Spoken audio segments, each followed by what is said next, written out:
As the crowd continued to grow, the angry mob began to gather around the castle. The old man in the ivory tower said to his worried family, "Fear not. Simply create a story to tell all the farmers that the ones who live in the town are the reason their freedoms were restricted. Then all the peasants will fight amongst themselves." His family grew concerned that people would figure out this obvious deception.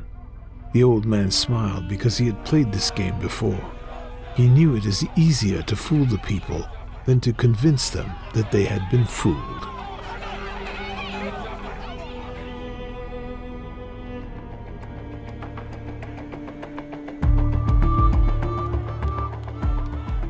Our society is intentionally being pitted against itself right now. To unravel this story, here's some facts for those who are beginning to question the very real COVID virus, why it's here, and some practical advice for those who see what will happen now and over the next few years. No matter what your beliefs are, temporarily lay down those beliefs and be skeptical to what you see. Our beliefs are nothing more than filters for reality, a coping mechanism to block out what you don't want to hear. Going in as a skeptic gives your mind permission to listen. There are 3 simple questions to ask: why, how, and what. Many of you have been seeing what's been going on for a while, and to be frank, the constant barrage of bad news is no longer beneficial to your mental health. But there's a new crop of people who have started to get an idea of what the world is, and you're frustrated and depressed because it seems like there's nothing that can be done. That is only partially true. To understand what you can do about the world slowly deteriorating in front of your very eyes, you need to be aware of the situation you are in. Why is all of this happening? All of us are in the midst of a war. This war isn't the kind we're used to with traditional rifles and bombs. This war is about information. This is a form of non-violent warfare that has an incredibly high rate of success. People can plan for what they know, but they cannot prepare for something they are unaware of. This information war is in full swing, and we are losing badly. The news you read will be different from the news your friend reads, which is different from the news their friend reads. All of us are operating on a different worldview. Because of this, it makes any sort of meaningful resistance very difficult to materialize. If no one can agree on the actual problem, it makes combating that problem very difficult, as everyone has their own different opinions over the best course of action. This is exacerbated by the global media cartel. If you have dipped your feet in that rabbit hole, you should be aware by now that the entirety of the mainstream media is just another arm of the unelected intelligence community. While this is getting worse lately, it has been this way for over 50 years. We do have people who submit pieces to American journals. Do you have any people paid by the CIA who are working for television networks? This, I think, gets into the kind of getting into the details, Mr. Chairman, that I'd like to get into in executive session. Do you have any people being paid by the CIA who are contributing to the national news services, AP and UPI? Well, again, I think we're getting into the kind of detail, Mr. Chairman, that I'd prefer to handle in executive session. Literally everything you see on any mainstream media source, be it news, Netflix, billboards, magazines, YouTube videos, advertisements, or cable TV shows, are controlled and deliberately released to provoke certain reactions from you and everyone else. Virtually everything your mind is consuming. Through this, they are able to control the global conversation. Whatever the media cartel is talking about, we assume everyone else is talking about it. Through the use of repetition, the opinions they present to us we think are everyone else's opinions, or at least the majority. The sharing of biased and false news has become all too common on social media. More alarming, some media outlets publish these things they simply aren't true without checking facts first. Unfortunately, some members of the media use their platforms to push their own personal bias and agenda to control exactly what people think. And this is extremely dangerous to our democracy. This is extremely dangerous to our democracy. This is extremely dangerous to our democracy. This is extremely dangerous to our democracy. This is extremely dangerous to our democracy. This is extremely dangerous to our democracy. This is extremely dangerous to our democracy. This is extremely dangerous to our democracy. This is extremely dangerous to our democracy. This is extremely dangerous to our democracy. This is extremely dangerous to our democracy. This is extremely dangerous to our democracy. The majority of these media platforms are there for nothing more than to parrot whatever message is demanded by the biggest contributor. Amazon has transformed its operations in response to COVID-19 to protect employees and keep packages flowing. The company is keeping its employees safe and healthy while still delivering those packages to your doorstep. The company is keeping its employees safe. The company is keeping its employees safe. The company is keeping its employees safe. Millions of Americans staying at home are relying on Amazon. And that is how it works. It's like a house of mirrors, where you're seeing the same thing over and over and over again, except it's distorted. This division of inaccurate information divides us against one another. The truth is, most of us aren't buying into it, but because the global conversation is constantly talking about the same subjects throughout different mediums, we think that is what other people's beliefs are. We get stuck in a groupthink mentality, something science many decades ago has proven to be very powerful.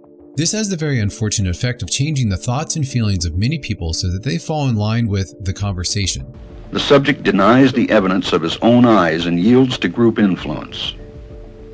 Sometimes we go along with the group because what they say convinces us they are right. This is called informational conformity. But sometimes we conform because we are apprehensive that the group will disapprove if we are deviant. This is called normative conformity. It reveals how people will deny what they see and submit to group pressure. It allows us not only to observe conformity, but to study the conditions that increase or reduce its occurrence. We are easily manipulated with this process. Until this global manipulative conversation for the mainstream media is silenced, all of us will continue to be operating on conflicting and false worldviews. This is just the surface of the information war that has been quietly humming along for centuries, slowly changing the world and our perceptions of it little by little, until we find ourselves in this current inverse clown world we are in today. Our universities and schooling institutions were among the first to be corrupted. That you took your kids out of the school. I have been hearing very much the same thing from many parents. They took 8 and 9-year-olds and made them deconstruct their racial and sexual identity to figure out whether they were an oppressor or the oppressed. 8-year-olds, right? I mean, this is really damaging. Trans education program on these 8 and 9-year-old boys. And it wasn't about support. It was about, we felt like it was more about trying to convince them, like, hey, come on over. And the boys started to get confused. Then our kindergartner was told to write a letter to the Cleveland Indians objecting to their mascot. Now, he's 6. My kids are not ready to be told they're white supremacists. The result being multiple generations of people growing up filled with bad information from the earliest possible age, making it harder to overcome even when they see conflicting information with their very eyes. Science has degenerated from a pursuit of data, logic, and reason to a dogmatic edifice of almost religious belief systems. Information has become more abundant, while actual education has done nothing but decline over the decades. The modern human being has no idea where their food comes from, how their laws work, and that their money is based on absolutely nothing more than faith. We live as consumers only given the requisite information to part with our dollars to whomever pulls at our emotional strings the best. We have been manipulated into long workdays specifically because it makes for a purchase-happy public. Keeping our free time scarce means people pay a lot more for conveniences, gratification, and any other relief they can buy. It keeps us watching TV and its commercials, and it keeps us from following our ambitions. We have been led into a culture that has been engineered to leave us tired, hungry for indulgence, and willing to pay a lot for conveniences and entertainment while we're vaguely dissatisfied with our lives so that we continue wanting things that we don't have. We buy so much because it always seems like something is still missing. We have no idea what we are as a species and have been filled with nothing but bad information that comes apart at the seams once you peel back the layers and apply even a hint of scrutiny. Why don't we know all of this? Why weren't we told in the schools or the media? Because no one is ever going to educate you on how to overthrow them. This has been done on purpose over a long period of time to turn self-sustaining, healthy humans into poisoned, ignorant consumers completely dependent on the institution for their survival. The obvious endgame for this entire endeavor being perpetrated on the humans of the world is control. The uncomfortable truth is not control in the sense you may think. Control in the sense of livestock. Those at the so-called top of our society harvest human energy. Not in some mythical soul-sucking action we see in the movies. It's actually much simpler. In 1971, they have created a medium by which all human energy is measured: fiat money. Prior to 1971, it was sound money backed by gold, something scarce that for now you can't print out of thin air. Once that gold link was broken, it became fiat money that could be created at will by those in charge, and it essentially goes into their bank accounts first at full value. By doing so, they are able to invisibly steal from our pockets through an unnatural means they named inflation. They steal it openly through fees, licenses, and taxes, and covertly through inflation, fractional reserve lending, bailouts, and other complex economic terms they come up with to scare people away from asking questions. If you think just print more money is ever an okay thing to suggest, then I would strongly recommend you stop this video now and instead watch this short explanation about your currency. It is through this medium of fiat money that every human endeavor is measured, and through this medium that every human endeavor can be siphoned. When you create a new piece of technology, a new technique, or provide a service, everything we do, we trade for fiat money. That fiat money all comes from the same made-up source. The people at the top of society have created a concept out of thin air and have tricked us over multiple generations to trade anything of value we create for this illusion. In truth, you never buy anything with money. You buy it with the hours of your life you use to get that money. This is the way that those at the top are harvesting our energy. To accomplish this, they must have control of the fiat money system. To show how important this is, one example can be drawn with the Rothschilds family. They are one of, if not the, richest family on earth. For hundreds of years, they have owned mining, drilling, and banking industries all around the world. In nearly every country on every part of the globe, there's a Rothschilds-owned bank that often controls the money supply. Unknown to most of the general public, the Federal Reserve is no more federal than Federal Express. It is a privately owned bank sitting on its own private land that does not have to abide by US law. The Rothschilds family owns a large portion of the Federal Reserve Bank. In 2000, there were only 7 countries that did not have a Rothschilds-owned bank. Then something happened in 2001 that created a reaction from the US military to bring democracy to the good people of Afghanistan and Iraq. By 2003, these countries had a brand new Rothschilds-owned bank. After an ongoing war against terror and sudden regime changes, by 2011, 2 additional countries were the new benefactors of the Rothschilds-owned bank. Many people assume that those wars were about controlling the oil. But you don't have to control the oil if you control the money that is used to pay for that oil. After a constant stream of new wars that had gone on for decades, there was a lapse of 4 years during the Trump administration without any new wars. Then on President Biden's first week in office, there was an immediate talk about the threats Iran has against our freedom. And on his 36th day in office, he started dropping bombs in Syria on Iran-backed targets. This may give you an idea of how important it is to control the money system. This control runs deep. The reason we need to be controlled is so that the harvest can continue on a controlled population of what is essentially livestock. We are farmed, the same way we farm cows, chickens, or honeybees. Thousands of bees toil for days collecting pollen, but at the end of it all, the beekeeper comes and takes away the majority of the honey created by the efforts of those thousands of bees without a second thought for all of the work expended by them. That is what our world is. Now we are at a point where the livestock population is getting too large and too wise to control effectively. The bigger and wiser the population gets, the more potential there is for unexpected events outside of the control structure of the elite. Those protests against Wall Street continue to grow across the country today. Here in New York. In 2011, an uprising began. Groups of hundreds of thousands of people started a movement called Occupy Wall Street, as they saw big banks and financial elites using criminal banking practices to quietly steal money away from every citizen around the world. The intent of Occupy Wall Street was to call out this elite parasitic class. However, those who control the money not only control the governments, but control the media as well.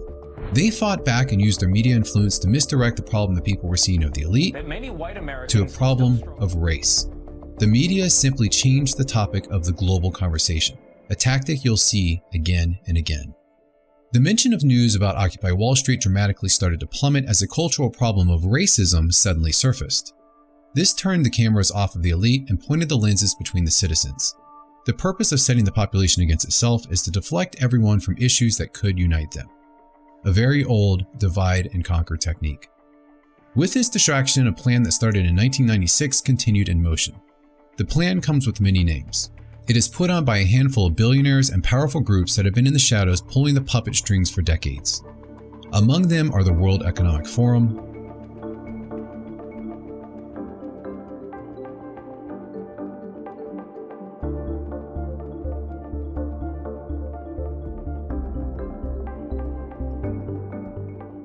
in the military-industrial complex. The acquisition of unwarranted influence, whether sought or unsought, by the military-industrial complex. These are very powerful people who are openly stating they want even more control. In late 2016, another turn of events happened. American citizens put someone in the White House that had spent 2 decades openly stating he was against the elite parasitic class. It's important to distinguish the differences of the 1%. Billionaires are not inherently bad. However, billionaires who manipulate the government to gain more wealth and power for themselves are the parasite class. In addition to Trump taking office, people of Hong Kong were protesting against China's overtake of their country, yellow-vested patriots of France stood up against their government, and citizens protested in the streets of socialist countries around the world. This new uprising went on for years. At the beginning of 2020, an anti-elite citizen was easily looking slated for another 4 years in the White House. This is a problem for those at the top who are really in power and fearing they could lose it. And support President Donald Trump. Organizers called it the largest parade in the lake's history. A major war used to be the ideal way to reduce the population and gain more control, but with today's technology, weapons such as nuclear bombs pose a threat even to the elite parasitic class. So instead, they implement a more subtle way to cull the livestock and merely wait 2 or 3 generations. Because what we innocently consume could be harming us. By that time, only a small percentage of the population will be able to meaningfully procreate. Most likely the wealthier that were able to avoid the traps set for the poor, which make up the majority. Because the energy harvesting medium rewards those who are higher producers, this ensures the bottom rungs of society will be removed from the general body of livestock, and more refined energy can be harvested without the wastage of natural resources in order to keep such a large population of livestock alive. Those who say they have as much money as God often feel they have the right to play the role as well. Even with all this trouble of losing control, humans are still useful, for now, but a cull must be initiated. The cull has been in fact going on for decades and is the slow poisoning of the human species. Through poisons, pesticides, aerosol sprays, injected toxins, subsidized additives, and more, the human being is becoming sick and made infertile. This is due to the increasingly large amounts of foreign and toxic substance that accumulate in our body. The result is poor health, increased reliance on medicine, and sterilization. Give an honest look at the amount of unhealthy human beings that are that way because they did or ate something they did not believe to be directly harmful to them. This has been working for decades, but in the last few years, those at the top were losing control, so things needed to move quickly. This actually tipped their hand and now millions of people are catching on to the game. This is the unfortunate reality we are in. It is this way because we choose to allow it. Our current system leads to moral decay because as life gets more comfortable, people indulge in more distractions to avoid pain. Values deteriorate, and in the process, people become more childish and self-centered, resulting in the citizens turning on the democratic system itself, the same system that protects the freedoms they now use in order to tear that system down.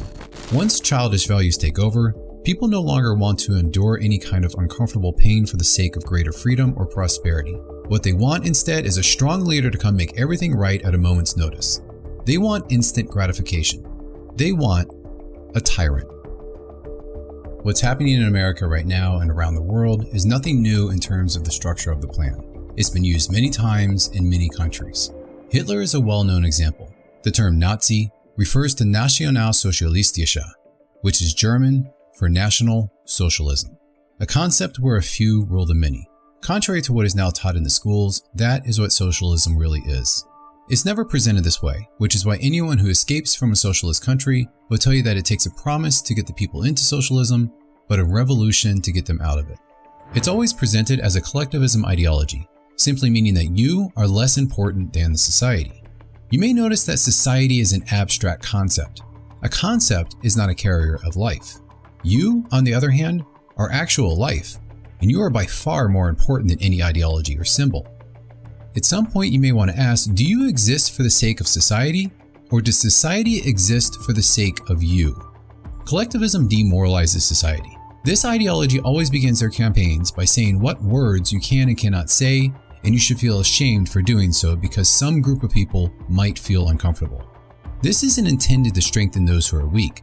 The veiled objective is to weaken those who are morally strong. Political correctness has the earmarks of a dictator. It's fascism pretending to have manners. America is not systemically racist, yet we've gone so far as being afraid to use the adjective black when describing a Klan. America has a greater variety of cultures than any other country on the planet. If America was so racist, then how did we elect a black president? Twice.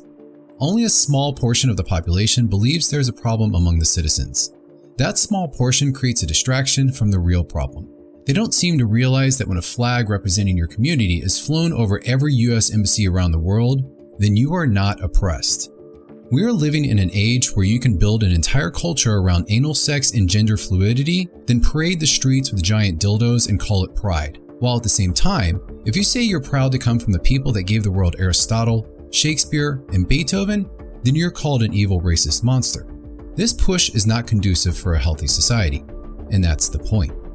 The notion of this transphobic premeditated pronoun abuse soused in white supremacist pancake syrup has the same objective any collectivism dictator wants, which is to remove the freedom for you to express your thoughts. Because everyone who has power knows that is how you take control of the masses and silence your enemies. Yuri Bezmenov, a KGB defector, explained this quite well over 30 years ago. It's a great brainwashing process which goes very slow, and it's divided in 4 basic stages. The first one being demoralization.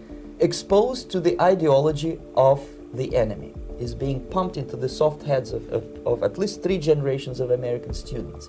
Most of it is done by Americans to Americans, thanks to lack of moral standards. A person who was demoralized is unable to assess true information. The facts tell nothing to him. When a military boot crashes his balls, then he will understand, but not before that. That's the tragic of the situation of demoralization.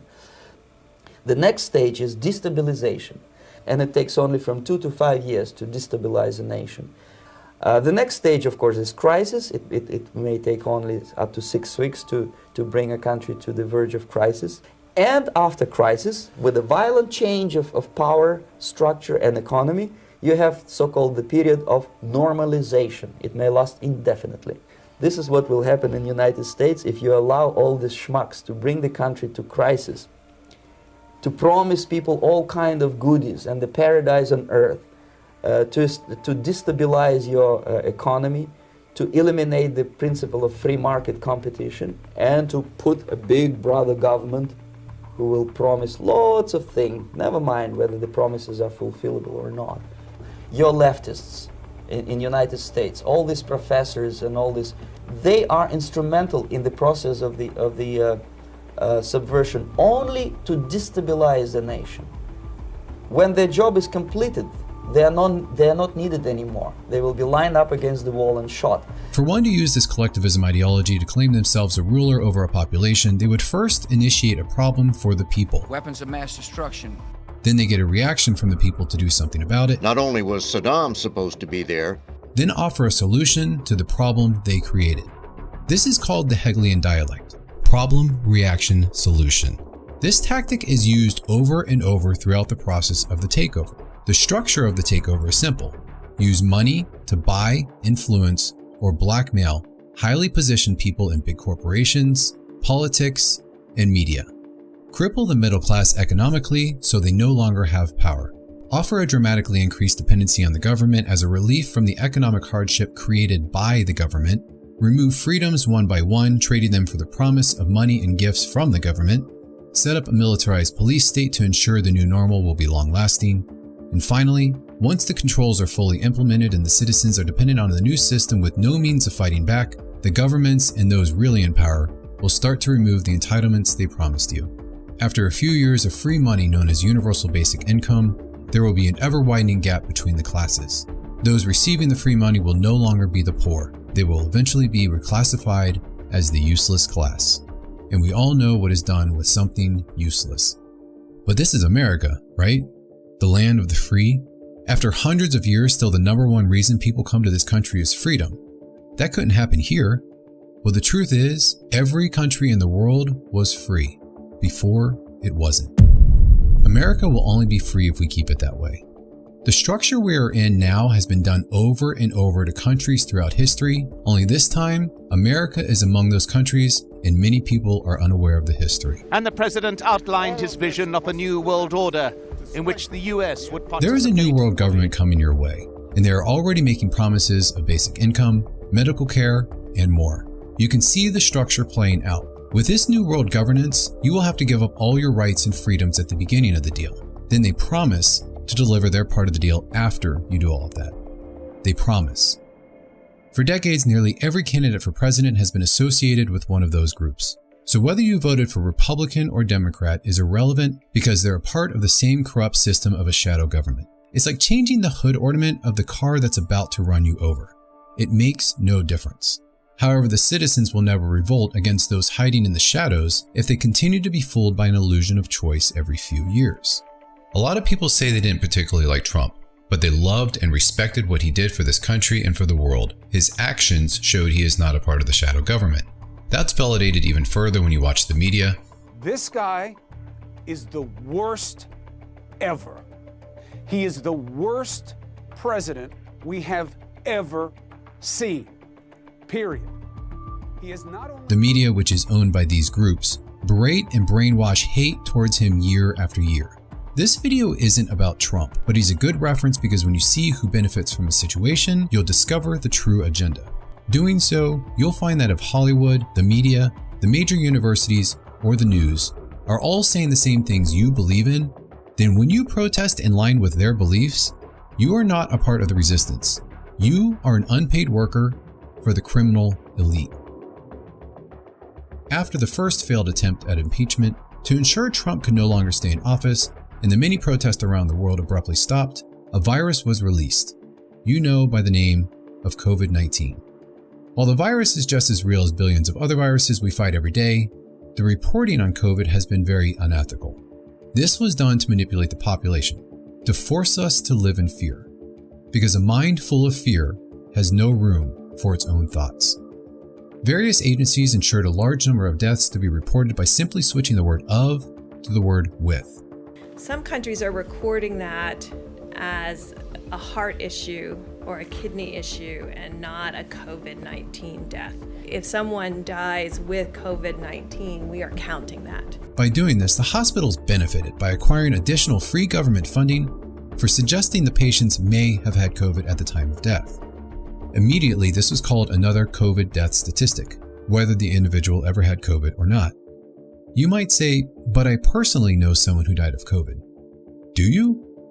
That's a very serious and legitimate question because I know someone who died of COVID and I know someone who I was told died of COVID are two completely different things. This is used to manipulate people to be more fearful so they'll be willing to give up more of their freedom. As soon as people were becoming wise to the fraudulent death tolls, the number of deaths dramatically dropped, but suddenly the number of COVID cases began to rise. 2,777 COVID deaths died from the virus. Global deaths killed by the coronavirus. The media simply switched another word, this time from COVID deaths to COVID cases. Coronavirus cases soar in the U.S. COVID cases are climbing. 54,000 cases of COVID cases. Increase of cases. Cases of coronavirus continue to rise. COVID case numbers. Cases of coronavirus. Daily case counts doubling here in just 10 days. And we suddenly had a case-epidemic. The increase of cases is simply from incorrectly using a polymerase chain reaction test, or PCR. A system intentionally misused in a way to create a false positive as much as 95% of the time. That's why so many people were getting 2 tests on the same day from 2 different places and getting 2 different results. One reason the PCR tests are inaccurate is that they need to cycle the patient's sample 1 to 3 times. Any more than that and you're likely to get a false positive. Throughout 2020 across America, as per the WHO and CDC's recommendations, most facilities were cycling the test an average of 45 times. Then all of these false positives they called asymptomatic, which really just means the person isn't showing symptoms because they're not actually sick. When you accurately count the real numbers, COVID is no more deadly than any other coronavirus that we get every year. The only real novelty for COVID-19 is the amount of media attention. The PCR test is so unreliable, this is a glass of Coca-Cola testing positive for COVID-19 live on TV. This is a piece of kiwi fruit, along with berries, a papaya, and an orange in a sterile lab, all testing positive for COVID-19. The bulk of the positive tests are a scam to exaggerate the problem that was created. More tests means more cases in the headlines of the news. Conveniently, on January 20th, 2021, the World Health Organization updated their suggestion and reduced the number of cycles to avoid false positive. Literally on President Biden's inauguration day, as he was praising how well his vaccines are working, the number of COVID cases began to drop the exact same moment the PCR test cycles were reduced. Since then, in the summer of 2021, the FDA announced that the CDC PCR test for the COVID-19 has failed its full review, even at the reduced cycles. Its emergency use authorization has been revoked. It is a Class 1 recall, which is the most serious type of recall. The reason? Too many false positives, which have been the driver for lockdowns, mask mandates, social distancing, and vaccines. The test used to determine the threat of COVID-19 throughout 2020 and 2021 was unable to distinguish the difference between COVID-19, the flu, and the common cold. And it couldn't even tell if the virus was dead or alive. It's estimated that as many as 95% of the cases we heard about never existed, and that there actually was no pandemic at all, which would explain why the number of deaths worldwide for 2020 was no different than any other year. In fact, all the new cases we were told about weren't even coming from new individual people. When the same people go in for the same test multiple times in a week, they get marked multiple times as new COVID statistics. As a result of all the false positives, the CDC was forced to quietly report that somewhere between 94 to 99% of all the deaths labeled with COVID were actually due to old age or extremely sick individuals, and not simply because of COVID-19. According to the CDC's own report, at most, only 6% of the deaths were solely due to COVID. That means throughout 2020, roughly 10,100 people in the US lost their life due to COVID. Now that's a big number to wrap your head around, so to put that into perspective, throughout the world, on average, 240,000 people are struck by lightning every year. The US has 4.3% of the world's population, which means about 10,300 of those lightning strikes would happen in the US. In other words, you are literally more likely to be struck by lightning than to die solely as a result of COVID. You are more likely to be struck by lightning. This is all published and verified data. COVID has a greater than 99% survival rate, so why doesn't the media talk about it? Simple. The media does not work for you. They work for them. If the media actually was concerned for your health, why not spend time each day giving advice on how to improve your immune system? If politicians are so concerned with the lives of citizens, then why do they allow cigarettes to kill 480,000 people every year just in America alone? There are more people dying from cigarettes that don't even smoke than those dying from COVID-19. If our health is of the utmost importance, then why do they give our tax dollars to the sugar processing plants to reduce the cost of an addictive substance put into our foods, which leads to the death of 1.3 million Americans each year? If the government wants to save lives, why do they actively kill 11 million of them annually with tax dollar paid abortions? Yet we're supposed to believe that a virus that has killed 273,000 people, and according to the CDC, that number is actually far less, is a reason for the politicians to suddenly care about our health? And they care about our health so much that they have to forcibly shutter small businesses and lock healthy citizens into their homes? When the police arrest and assault you for exercising in a gym, but allow you a trip to McDonald's for a Big Mac because it's essential, it's probably time to admit to yourself the current authoritarianism we are witnessing has nothing to do with keeping you healthy.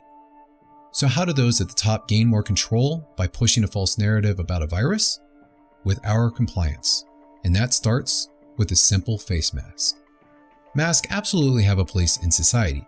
If you have or are around those with a compromised immune system, then take every precaution. Studies show proper PPE can reduce the spread of a disease in these situations. However, blindly drawing a conclusion that if masks are smart to wear in an operating room, therefore we should always wear them in a grocery store, is a different story, and that inaccurate assumption is being used against society. If you feel sick with anything, stay home for a few days until you feel better. Otherwise, if you're healthy, don't wear a mask. If a store requires you to wear one to enter, shop somewhere else. In psychology, masks are a part of what's called the escalation of commitment principle, where once you comply with one small thing, you're 82% more likely to comply with the next more drastic thing. The mask are the small thing. When you walk around the grocery store, seeing everyone else wearing a mask reinstills the virus on your mind. Your subconscious doesn't understand language. It understands actions and emotions. When you constantly do a ritual of putting on some kind of mask, you are telling your subconscious, I'm the kind of person who wears this, so I must believe that the virus is a real threat. Putting on a mask is not only unconditional compliance to do what you're told, it helps you to fool yourself into believing a lie. This creates what is called the nocebo effect. You're likely familiar with the placebo effect, but there's also a lesser discussed, just as powerful nocebo effect. Proven over and over, this is where our beliefs and fears become symptoms and side effects. During one study, a series of healthy people took a fake pill and were lied to and told it was a type of chemotherapy. As a result of nothing more than their belief, within 6 days, 30% of the applicants who took the fake pill started physically losing their hair. What you choose to believe is incredibly powerful. In early 2020, a collectivism campaign declared you need to wear a mask for the safety of others. This deceitful campaign was untruthful, as their true agenda was aiming for compliance of the population by weaponizing empathy. Masks incite fear. Fear creates stress. Stress raises cortisol levels in your blood, which reduces your immune system, making you more likely to get sick from anything else, which would then falsely be tested as COVID. More tests means more cases in the headlines, which gives justification for additional mandated home isolation and forcing an untested substance to be injected into your bloodstream from the same people who would profit off of you if you were to get sick from that substance they created. The more cases in the headlines will prolong and double down wearing masks while the true virus of fear continues to spread. If you want to stop the spread of the virus, do your part. Turn off the news and take off your mask. The real thing your mask is covering up is a fraudulent banking system. Right now, people should not be walking. There's no reason to be walking around with a mask. When you're in the middle of an outbreak, wearing a mask might make people feel a little bit better. Just prior to the so-called pandemic, the CDC stated that masks don't slow the spread of any virus. The Surgeon General says masks are ineffective, and there has been study after study after study after study after study after study showing that masks don't do anything to stop the spread of the virus. Breathing in microscopic plastic particles all day from the N95 mask is causing lung and immune problems throughout the country, which are getting falsely counted as COVID. The cloth masks are even worse. Selling someone a cloth mask as a means to be safe from a virus, any virus, is like selling someone a sweater and telling them that it's bulletproof. Not only are cloth masks completely useless at stopping a virus, the moisture from your breath builds up on the cloth and attracts bacteria and viruses in the air, and it has been proven that wearing a cloth mask makes you actually more likely to get sick than if you weren't wearing a mask at all. To understand how ineffective masks are more clearly, the virus is significantly smaller than a molecule of visible vapor. As you can see, that vape, which has aerosols the same size as COVID-19 or larger, goes through and around a surgical mask. Now, if we take a cup mask and have a good look at it, notice it goes right through the mask easily and goes in every direction. A high efficiency filter material straight through and around. It has no effect on the spread of aerosols. They go everywhere. The mask can't filter smoke or vapor from blowing everywhere, so they certainly won't stop a virus 100 times smaller from going right into someone's face. It's like putting up a chain link fence to try and keep out a mosquito. Even the better N95 masks say it doesn't work directly on the box. Those who realize that COVID is one of the biggest scams on the global human population are the people who are not wearing a mask. Polls have shown that the majority of those who don't wear a mask are not getting tested. So it doesn't take much thought to figure out where all of these positive tests are coming from. Masks are useless at protecting you from a threatening virus and even more useless during a fake pandemic. Covering your face also removes people's ability to have a sense of independence of who they are. Forcing a child's face to be covered with a mask assists in them being transported undetected and unidentified to anyone. And wearing masks prevents the developing brains of children from seeing any facial cues to subconsciously learn social behaviors. Since everyone is dehumanized, this makes the children an estimated 45% more prone to violence, as they are 55% less likely to develop emotions like empathy. But the biggest problem with the mask is that most people are simply wearing them wrong. If you're wearing your mask willingly, without question, then you are using it to cover your eyes. If you're wearing it reluctantly, without speaking your voice, then you're mistaking it for a muzzle. The masks are a gateway to your compliance with a vaccine and eventually so much more than just forcibly tracking everywhere you go. airlines are openly stating that they will require you to show your vaccine identification papers. It is likely that those who do not receive the vaccine or the many required booster injections will be blamed for any new variant like Delta or Lambda affecting the population. Fueled by the highly contagious Delta variant and unvaccinated Americans, is becoming a pandemic of the unvaccinated. This friction within society was all planned, which is why we were all subjects to what psychology, marketing, and sales call priming. Seemingly out of nowhere, the phrase anti-vaxxer was the hot topic on every major media outlet in late 2019, about 6 months before the first case of COVID ever hit China. The reason to create opposition against the unvaccinated has nothing to do with the vaccine or the virus. It's about a digital ID rolled out based on the premise of a need to show proof of vaccination. If the population was all in favor of the vaccine, there would be no conflict and no reason for a vaccine passport. If society was all against the vaccine, then there would be too much resistance and no way of implementing a vaccine passport. You would need to have about 40% of the population to refuse to get vaccinated in order for the 60% to demand their normal way of life returned. And if you've had both jabs, the Green Pass opens doors, giving you access to restaurants, hotels, and gyms. I saw a lot of young people that it was for them the incentive to do it. They wanted to come back to life, actually. More than a paper, green paper, just come back to life. Those who are vaccinated would need to believe the reason their life is altered is because of the unvaccinated people. I want to take off my mask. I want to be able to live my life with vaccination. And right now, I'm being impinged on by people who say, I don't want to get vaccinated. It's fine, but I want them to maybe have a limitation on where they can go and who they will become a very loud and angry group, which is the objective of anyone pushing the narrative. If you believe that most basic human liberties should be contingent on taking a product from a giant pharmaceutical company, then you are not liberal, progressive, or left-leaning. You are not conservative or patriotic. In fact, by the original definition, the only word that describes that belief is fascist. Don't get the vaccine, you can't go to the supermarket. Don't have the vaccine, you don't show it, can't go to the ball game. Don't have the vaccine, can't go to work. Our full service restaurants to require that all staff members be vaccinated, and also to require that guests who want to dine indoors in our restaurants show proof that they've been vaccinated. Without intervention, the vaccinated will eventually believe that in order to be granted their life back, they will need proof of vaccination through a digital ID system, one that also tracks everything you do, includes speaking out against those in charge. This removes free and critical thinkers from society, leaving only an obedient class continuously willing to give up any freedom. It will create a perpetual cycle you will never get out of. It's a way to take your rights, freedoms, close your business, and take your wealth, so you become dependent on the government. If you're independent, the government works for you, like it's supposed to. If you're dependent on the government to give you a paycheck to feed your family every month, now the government rules you. Instead of a middle class, you end up only with a government upper class and the lower class dependents. In other words, you have a slave class. In a cruel twist of irony, those who fought to tear down America because of a brief history of slavery will themselves become the slaves.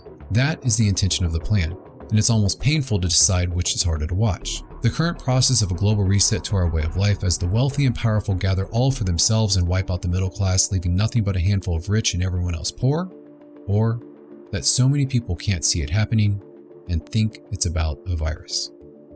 The Holocaust didn't start with gas chambers. It started with one party controlling the media and deciding what was true, one party censoring speech and opposition, one party dividing citizens into us and them, then calling on their supporters to harass them. It started when good people turned a blind eye and let it happen. In parts of the world, they are already rolling out with the Freedom Pass, the Health Pass, and digital ID QR codes in order to move around the cities. They told me to go get checked. I went and got checked straight away. Therefore, in accordance with Section 62 of the Act, either you get no or you're going to get locked up. Okay. I need you to comply with this. Okay, if you're not going to comply with it, I'm going to arrest you. Look at this police over here, not wearing a mask. My sister's arrested for shopping for food with no mask, and there's people walking around with no mask. Look at this! There's my brother on the floor for nothing! People sprayed a 12-year-old! Fuck off! Get on there! People sprayed a 12-year-old! A perspective from Australian citizens in 2021 tells us the following. The Sydney lockdown has become extreme and downright scary. 6 million people in our city, and our peak case count at the moment is about 200, with 100,000 tested every day. Paranoia kicks in just to go get essentials and exercise. Police are patrolling shopping centers and suburban streets looking to find and arrest people who are interacting, visiting their neighbors, or talking with people around them. You feel like a criminal on the run everywhere you go. You can't even speak out against it, or it gets you banned, shunned, or worse, they come knocking on your front door for a Facebook post. But it will also use a QR code to generate a health certificate that can be used to prove you're vaccinated. There are questions about how you will be able to prove you've been vaccinated. Ticketmaster announced they're requiring proof of your immunity if you want to go to a concert, a football game, or basically any type of event. Without that, you wouldn't be allowed into the venue. Just to clarify, you can have a deadly transmissible disease like tuberculosis, AIDS, influenza, chlamydia, gonorrhea, hepatitis, meningitis, or Ebola, and you can go into these bars or restaurants. But if you haven't taken your injection of an unproven experimental drug for COVID-19, then you are not allowed in. They don't ban convicted child rapists from government assistance, concerts, grocery stores, or airplanes, but they're banning all of these things from people who refuse to take a dangerous injection for an illness that 99.9% survive. People are pushing for this. It appears the crowd that has been advocating my body, my choice seems to be the majority of the same crowd encouraging the government and healthcare system to force a vaccine onto the population. There is some confusion when it comes to choice. This is healthcare. This is what a real healthcare system looks like. What most people are interested in, though, is sick care. It's something you turn to when you're sick. This is a sick care system. It is a business. And if you want to contribute to that business, that is your choice. Everyone is going to struggle. However, the beauty of freedom is that we all get to choose our struggle. With your health, you either struggle with discipline or you struggle with disease. Either way, it's a choice.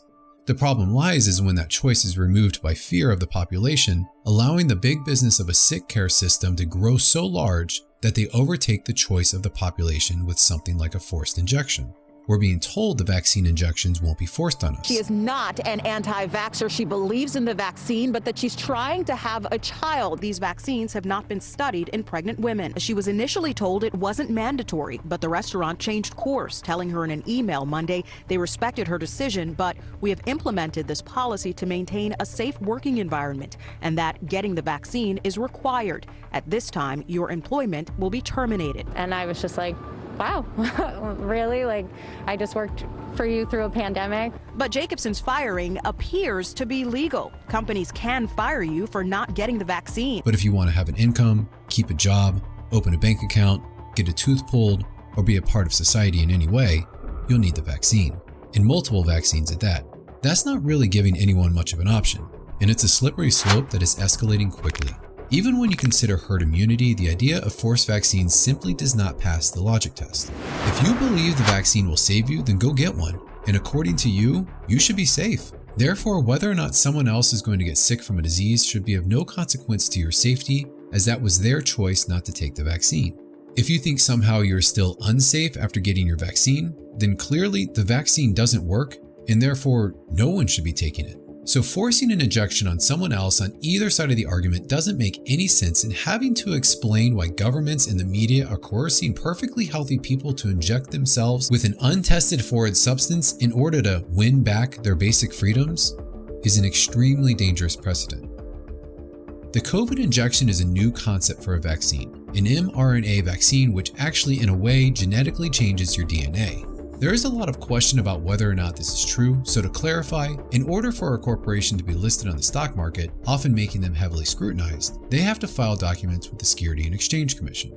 According to the documents provided to the SEC from the vaccine manufacturer themselves, the mRNA vaccine is considered gene therapy. According to the Mayo Clinic, gene therapy is the delivery of nucleic acids into the patient's cell, altering the genes inside the body. Just to clear up one point, my understanding is that these vaccines do not modify your DNA or RNA. What we're being told publicly seems to be a little different from what's being said behind the scenes.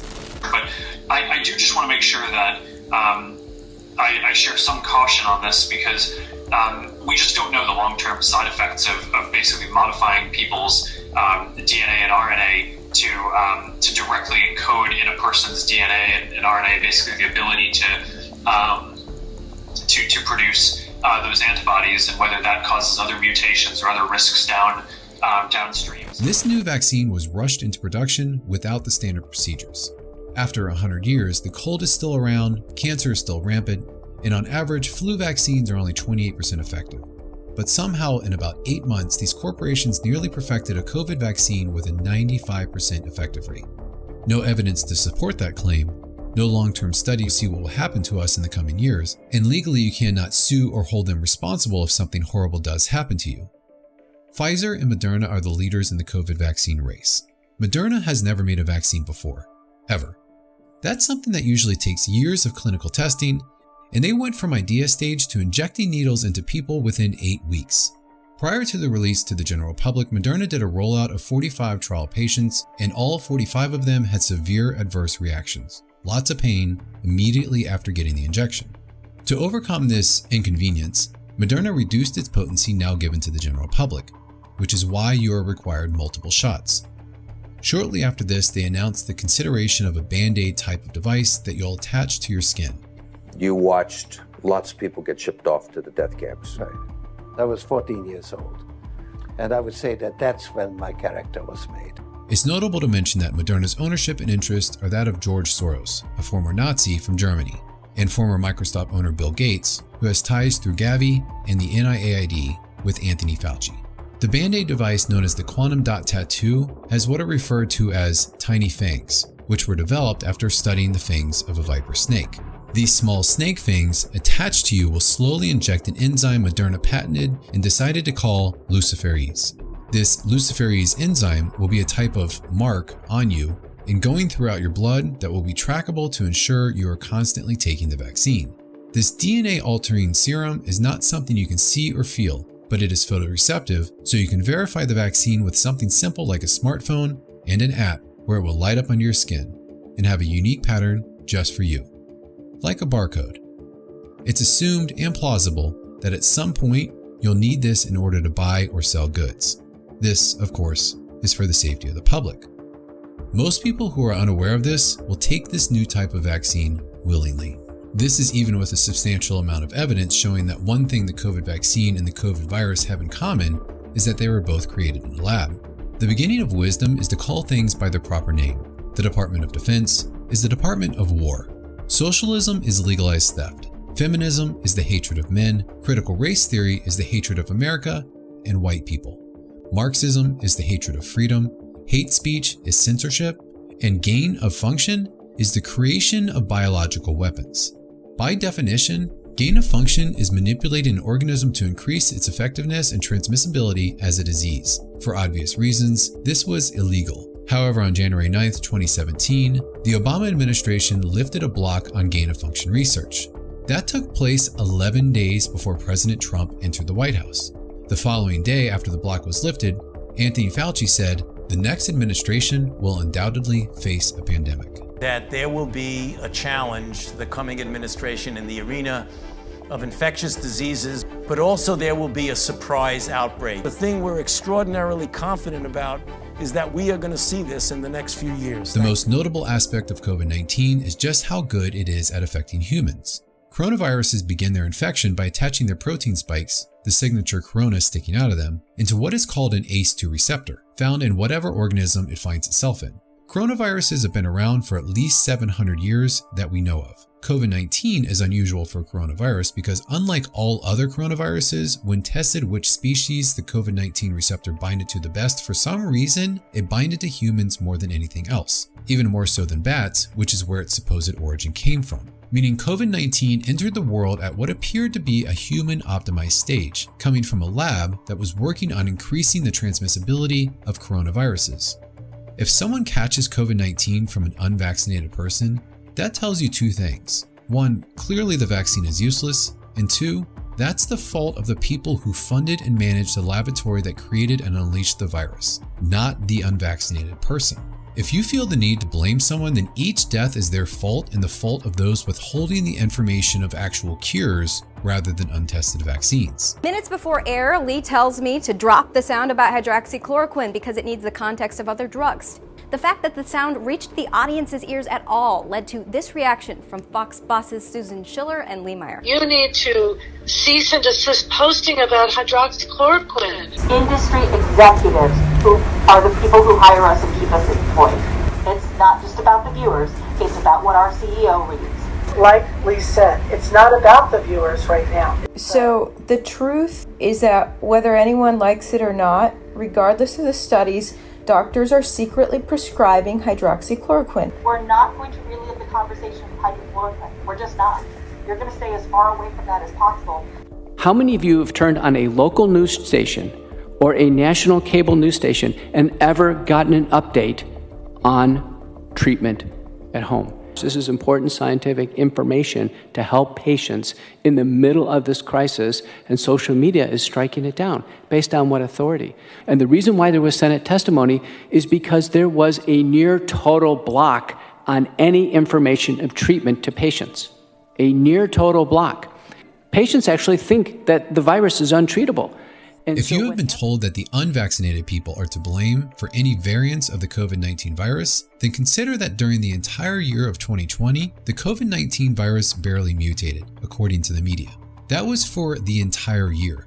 Then, as soon as the so-called vaccines were rolled out, suddenly over just a few months, an entire Greek alphabet of new variants appeared. None of these new variants were prevented by the vaccine, and all of them supposedly as a result of the unvaccinated, even though for 12 months prior, there was no vaccine and no variant. That's a little convenient for those profiting from the vaccine to suggest as soon as they begin selling their drug that they immediately have someone to blame for it not working, and that the ones to blame are the ones who haven't bought their product. There is a substantial amount of evidence, such as a study done in 2015, determining that due to the antibody-mediated viral enhancement, the vaccines are in fact what is causing the dangerous variants. That is a condition when vaccines work wrong, as they did in every coronavirus animal trial ever done. Coronaviruses are in the air all year long, waiting to attack those who are compromised and lacking vitamin D, which in most people happens during the winter, where the days are shorter and people receive less sunlight. It also happens during government-mandated lockdowns where the citizens are forced to remain indoors. You may want to ask yourself, now that millions of people have received a DNA-altering vaccine, why did we have a coronavirus breakout during the summer of 2021 when respiratory viral syndromes don't do that? Respiratory viral outbreaks happen during the winter, every year, unless something were to happen, such as nearly 1 billion people being coerced into accepting a DNA-damaging injection into their bloodstream. Historically, without a vaccine, variants are typically less dangerous than the original. The goal of the virus is to have as many hosts as possible, and in order to do that, it has to evolve in a way that doesn't kill its host. So the natural design of a virus is that they become less lethal over time. That's without any mRNA vaccine intervention. There is also a substantial amount of evidence showing that each mRNA injection you receive reduces your natural immunity, meaning if you once had lifelong natural immunity to COVID and most or all of its variants, the more vaccines you take, the more vaccines you'll need for the rest of your life. There is also evidence showing that those who receive the vaccine are at greater risk of hospitalization or death from a variant. That is why during a 2021 COVID outbreak in Barnstable, Massachusetts, 75% of the COVID symptomatic cases were in fully vaccinated people, and 80% of the hospitalizations from the outbreak were also fully vaccinated.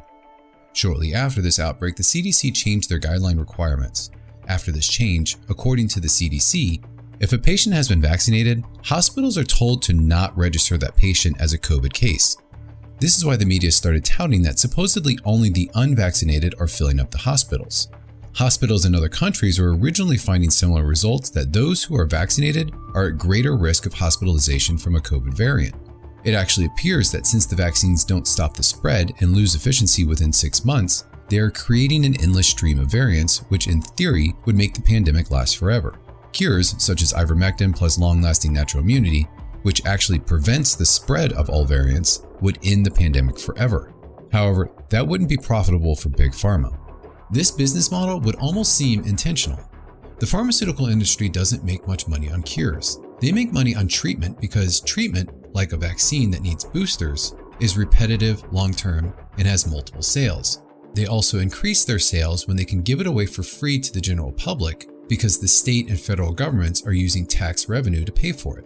We already know with certainty that information on cures was withheld. If you didn't get a chance to read the 2,300 pages of Anthony Fauci's legally released private emails, a quick summary of what he knew from day one is that COVID was man-made in a lab. His gain-of-function money funded it. Hydroxychloroquine is effective and safe.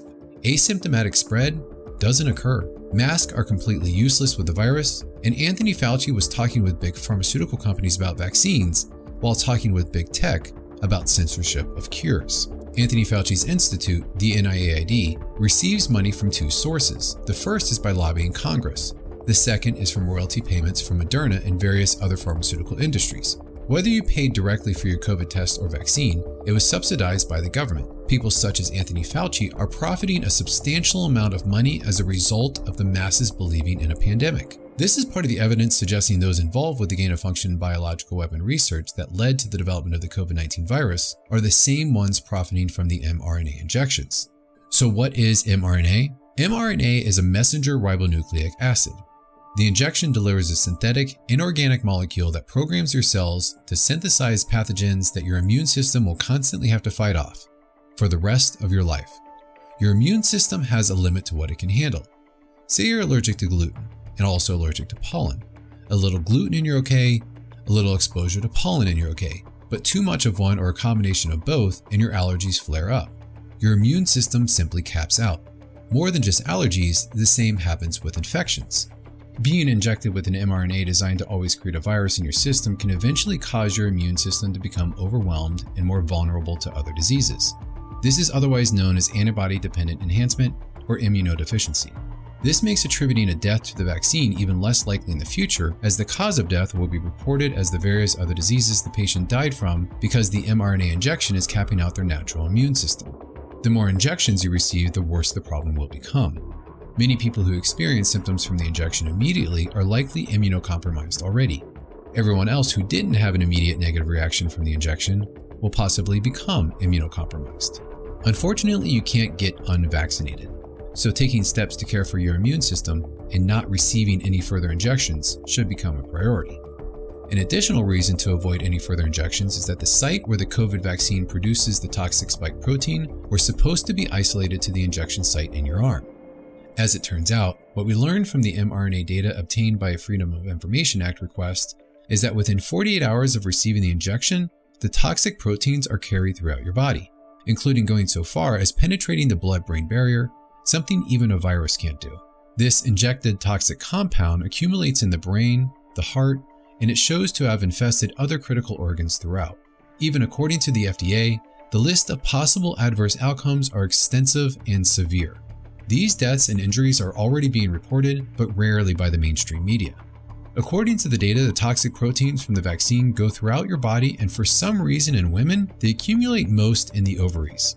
This would explain why sudden drastic changes in menstrual cycles was one of the main topics on the Facebook group of 200,000 people discussing their negative experiences after the vaccine.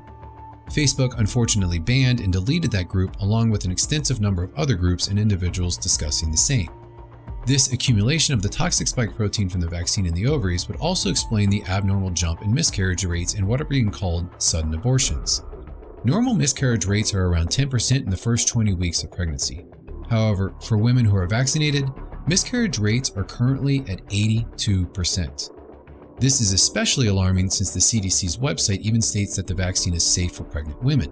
The vaccine doesn't appear to be safe for anyone since it's already 500 times more deadly than the seasonal flu vaccine. In fact, globally, the COVID-19 vaccine has already killed more people than the atomic bomb dropping on Hiroshima. For both women and men, the other place where the toxic spike proteins accumulates the most appear to be in the bone marrow. This is a major concern as it could lead to diseases such as leukemia and other serious life-debilitating illnesses from taking an experimental injection that never passed the animal trials. And have you seen any other vaccine that was put out for the public that skipped the animal test? Never before. Especially for children. And as what I've read, they actually started the animal test, and because the animals were dying, they stopped the test. Correct. Folks, I think that's important to understand there, that that what we're talking about is the American people are now the guinea pigs. This is the test program that's going on. They didn't do the human testing, and they stopped the animal test because the animals were dying. And then they turned it out for the public. And we are now looking at businesses that want to mandate that this experimental vaccine be given to people as a condition of their employment. It's important to note that in 2009, Pfizer received the largest legal fine in U.S. history when they lost a lawsuit requiring them to pay $2.3 billion for bribing doctors as well as suppressing adverse trial results. This penalty was only a small percentage of the revenue during that time, and doing the illegal action ended up as a net positive for their business profits. Meaning they learned it would be profitable for the company if they were to suppress information from the public, even if they were to get caught again. The belief that any corrupt entity who has done wrong in the past doesn't do wrong anymore is generally based on nothing. It's believed by most people, however, because it's comfortable to believe. With all the adverse reactions worldwide, it's very plausible that many pharmaceutical companies are still withholding crucial information from the public. In fact, Moderna and Pfizer both accidentally lost the paperwork from their COVID clinical trial. Already in the EU, over 1 million people who have received the same injection are currently experiencing side effects, and 500,000 of them are life debilitating, meaning they were living normal lives before being vaccinated. Now they can no longer work and need a caretaker because they can no longer care for themselves after the vaccine. For perspective of that number, that is nearly 3,000 individual entire high school graduating classes who now need daily assistance to continue living in the EU alone simply from receiving the COVID vaccine. The number of deaths and injuries are likely even higher, using a 2009 study as a reference that concluded less than 1% of the vaccine-related deaths and injuries are reported to VAERS, the Vaccine Adverse Event Reporting System. It is possible that in time we will learn that COVID vaccines will cause more long-term side effects than the COVID virus itself, and it is even plausible that we will learn that COVID vaccine caused more deaths than the COVID virus. In addition, the mRNA vaccine will not prevent you from receiving COVID, and the vaccine will not prevent you from spreading COVID, which is why some people are still getting the vaccine and dying from COVID after being injected. All the clinical trials proved was that the injections reduced the risk of mild COVID-19 symptoms like coughing or muscle pain. That's it. How do we know this? Pfizer, the manufacturer, tells us. Even a fully vaccinated individual can pass on COVID-19. Adverse reactions will not be covered by most insurance policies because the insurance companies recognize the injection as an experimental drug, as they have to date failed clinical testing. In fact, even the CDC has noted that the death toll from the COVID so-called vaccine in the first 6 months is greater than all 70 different vaccines ever administered into every human in the last 3 decades combined. Again, more people have died from the COVID vaccine over 6 months than all vaccines combined over 30 years. That doesn't even include the people who died weeks or months after receiving the injection. That's only from healthy people who died within days or hours of receiving the injection. The immediate deaths in humans are a similar result the mRNA vaccine saw while testing in animals. A Johns Hopkins professor noted that 50% of the entire population of adults already has a natural immunity to COVID-19 and other coronaviruses. Long-term studies suggest that natural immunity will last an adult for the rest of their life. However, an mRNA injection will require you to receive another injection into your body every 6 to 12 months, making billions of dollars in profit for the pharmaceutical companies. Pfizer has already been making a substantial increase in profits. They made nearly $19 billion in the second quarter of 2021 alone. Obviously, huge profits came from the COVID injections. We know, however, that common side effects of the COVID injections are dangerous blood clots and serious issues of cardiomyopathy. Pfizer's profits in the second quarter were dramatically increased not only from the COVID injections, but also when their drug Eliquis rose 13% and Vyndaqel rose by an astonishing 77%. Eliquis is used for treating blood clots, and Vyndaqel is for cardiomyopathy. Those profiting from the fear of the virus are also profiting from the treatment of an even deadlier problem they created with the vaccine. For children, the risk of reproductive sterilization and lifelong debilitating diseases seems to be even greater. Teenage boys have already seen a 2,500% increase for the possibility of myocarditis, which can lead to heart failure and death. We have learned that children already have a natural immunity to COVID since their blood contains memory B cells that bind to the COVID virus. The result of these studies found a prominence of early childhood B cells and cross-reactivity for future responses to novel pathogens. Studies have also shown that there is no evidence of asymptomatic spread of COVID through children, so there is no benefit to vaccinating a child as children are not at risk for injury or death from COVID, but are highly at risk for injury or death from the vaccine.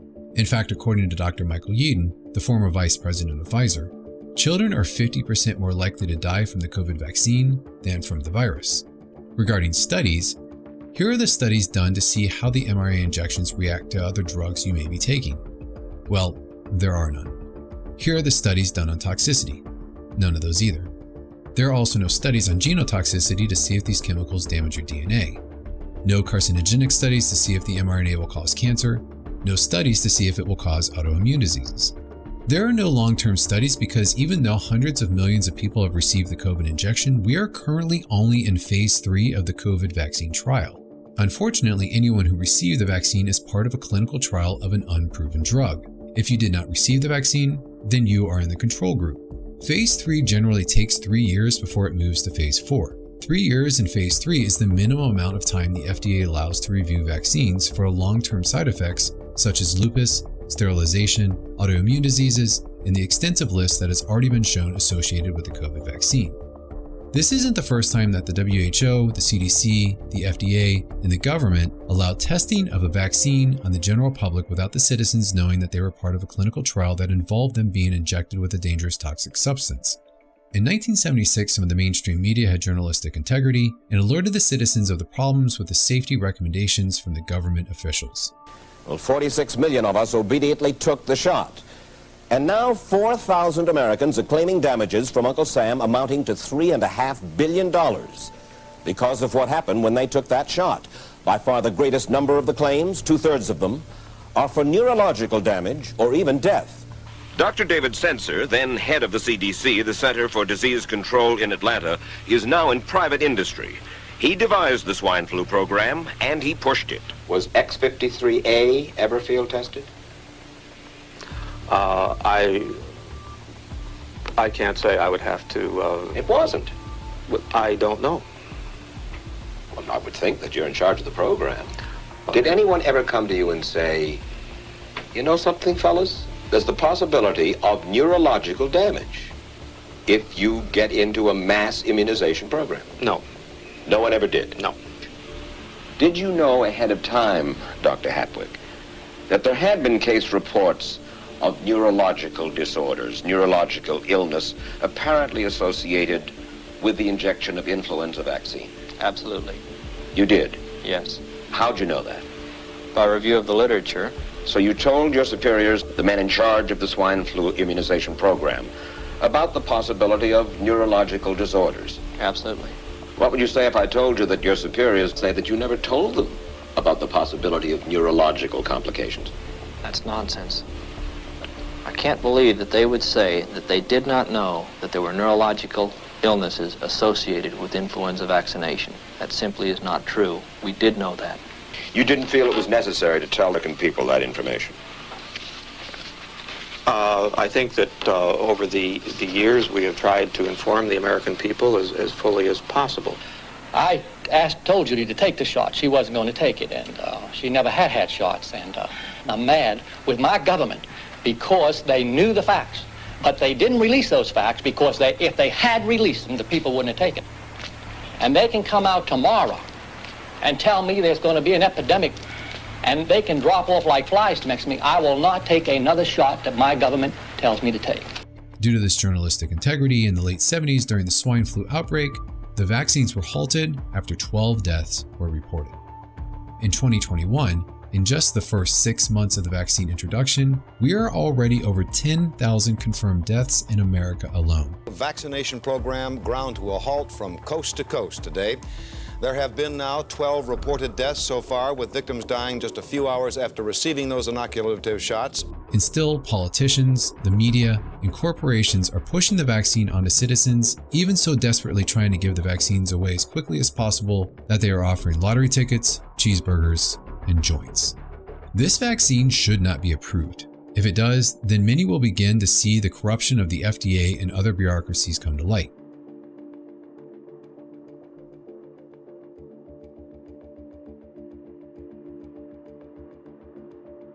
In 2020 and early 2021, it has what's called EAU, or Emergency Use Authorization.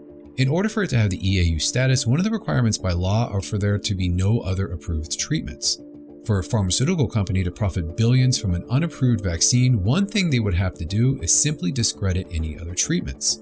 A combination of hydroxychloroquine, zinc, and vitamin D have shown to be a very likely cure for the man-made COVID-19. In fact, for a cure to normally be taken seriously by the medical community, they would need a case study that is peer-reviewed. For hydroxychloroquine and other treatments like ivermectin, there are literally over 300 peer-reviewed studies for these drugs. These studies prove overwhelmingly they are extremely effective at treating infections like COVID-19 and its variants. The drug ivermectin appears to have a very high cure rate based off literally the most scrutinized standards of a peer-reviewed drug trial completed in the spring of 2021. Ivermectin has been used for decades and with a proper dosage has been shown to be extremely safe. Using ivermectin on COVID-19, it appears to not only prevent a person from getting COVID, but it also cures them as well if they already have it. The only downside with ivermectin is that the patent ran out over a decade ago and the average prescription cost $12, meaning it's not profitable. This is a main driver why cures such as ivermectin are being suppressed. Many doctors are unaware of ivermectin being a likely cure. Does this mean that doctors are nefarious or ignorant in some way? No. It has to do with liability. Most are not allowed to speak out even if they know about it. When a hospital runs a treatment, they generally follow the guidelines of the NIH, the WHO, or the CDC. That reduces the legal liability if something goes wrong with the patient. Going outside these guidelines is a big risk. That means all the doctors and nurses in the hospitals and clinics throughout are not even told something such as ivermectin is an option, and generally are not allowed to use it for treatment even if they are aware of it. They are following the official channels and protocols. Hospitals are not run by doctors. They are run by administrators who answer to a board of directors. Without turning a profit, the hospital would no longer be around. So avoiding lawsuits and billing the insurance companies as much as possible is common throughout the industry. That again isn't saying nurses and doctors are bad or corrupt. Even the hospitals aren't necessarily bad or corrupt. In fact, you only need a handful of corrupt people to prevent the safe and proven treatments such as ivermectin from being out in the public while pushing an unproven yet profitable vaccine on the citizens of the countries around the world. More breaking vaccine news just before 7 o'clock this morning. Pfizer announcing that new results from its vaccine trial showing that this vaccine now 95% effective, up from 90% from initial data that they released last week. Also comes 2 days after Moderna reported its vaccine was 94.5% effective. The so-called 95% efficiency rate touted by the pharmaceutical companies was misleading to say the least. A peer-reviewed study by The Lancet confirms the vaccine efficiency of 95% reported by the vaccine manufacturers was referring to relative risk reduction, rather than absolute risk reduction, as would be standard. Your actual risk of reduction of getting COVID after the vaccine has then been reduced by 1.2% with Moderna, 1.2% with Johnson & Johnson, and by less than 1% with Pfizer. Meaning after you receive the vaccine, on average, you are 99% just as likely to get COVID. This raises 3 questions. By getting a vaccine, how would you be helping other people? If you have natural immunity, as 50% of the population likely does, why would you still be required to get the vaccine? And if the vaccine doesn't stop the spread, why would you need a vaccine passport? Once you've applied a moment of critical thinking, you'll find anyone advocating these requests is either uninformed, irrational, or has an ulterior motive for suggesting everyone should be vaccinated. Let's summarize this by crunching a few official numbers. The Pfizer NNV is 117, meaning 117 people need to be vaccinated to prevent one COVID case. That's to prevent a COVID case, not a COVID death. Since the median survival rate of the virus itself is 99.86, that means 999 out of 1,000 cases survive. So you would need to prevent 1,000 cases to prevent one death.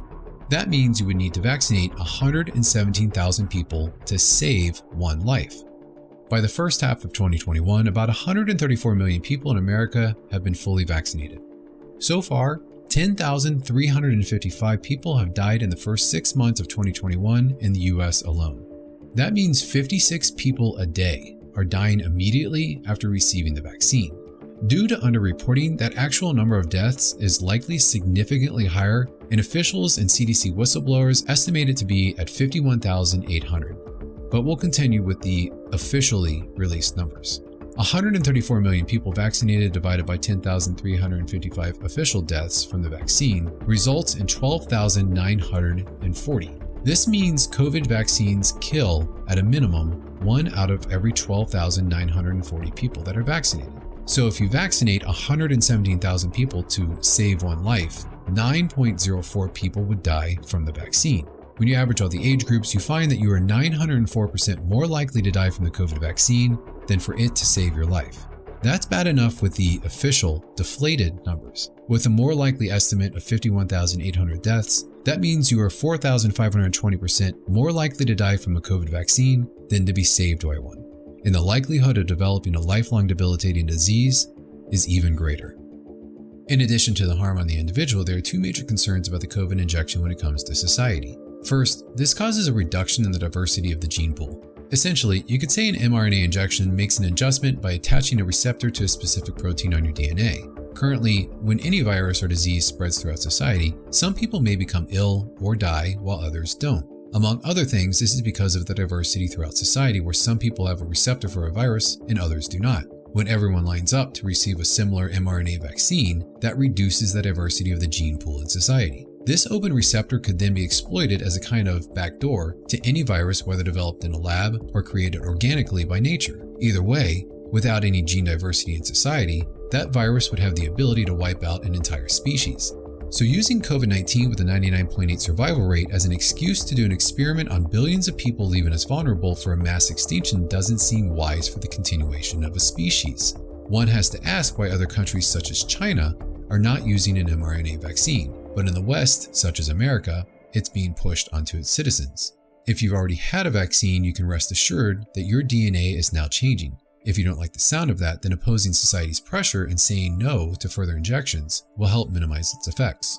The second societal concern about the rush to an experimental COVID vaccine has to do with getting back to normality. There is a very loud subset of people who don't want the pandemic to end because they like the attention for being the best at following the rules. They are also handed the biggest microphone, which extends the belief of a pandemic to the masses. As a result, there are other people out there that are allowing an injection of an experimental drug fully knowing the risk of potential reproductive, neurological, and autoimmune diseases. This is not a game. These are serious risks that go even beyond our health. The societal concern is that millions of people are already willing to do anything to get back to normal in a more familiar way of life. By doing so, we discover there is a steady escalation of requests. We are significantly beyond the notion of just 2 weeks to flatten the curve. The constant stream of fear from the media keeps us jumping through any hoops as we navigate shortages of basic supplies and new terms like social distancing designed to make us live in fear of our fellow citizens.